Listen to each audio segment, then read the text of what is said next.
Hello mga kaibigan, maligayang pagdating sa aking channel. Nandito na naman ako na may magandang video.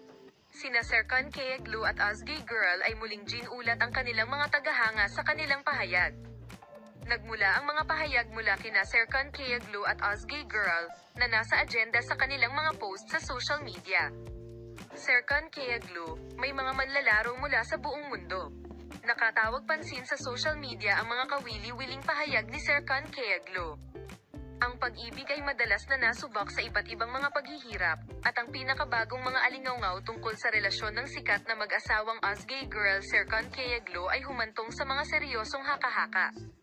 Iminumungkahi ng mga ulat na hindi naghiwalay ang mag-asawa, sa halip, ipinahayag ng ina ni Ozgay Girl ang kanyang pagnanais na makipaghiwalay. Ang talentadong duo, na humanga sa kanilang on-screen chemistry at real-life romance, ay sentro ng atensyon habang ang mga bulong ng isang potensyal na paghihiwalay ay kumakalat sa media. Gayunpaman, ang malalapit na mapagkukunan ay nagpapakita na ang tinatawag na paghihiwalay ay hindi ang desisyon ng mag-asawa ngunit isang panlabas na impluwensya. Iyon ay, ang ina ni Ozgay Girl. Nagsimulang kumalat ang mga alingaw-ngaw matapos ay claim ng hindi pinangalan ng source na itinaguyod ng ina ni Ozgay Girl ang paghihiwalay ng mag-asawa para sa hindi natukoy na mga dahilan, na lumilikha ng madalas na mga alon sa komunidad ng mga tagahanga ng .news, na maraming nagpahayag ng pag-aalala at pagkalito tungkol sa hindi pangkaraniwang sitwasyon.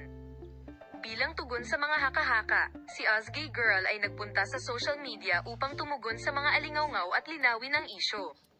Ang pag-ibig ay isang paglalakbay na puno ng mga tagumpay at kabiguan, at kung minsan ang mga panggigipit ay maaaring gawing komplikado ang mga bagay.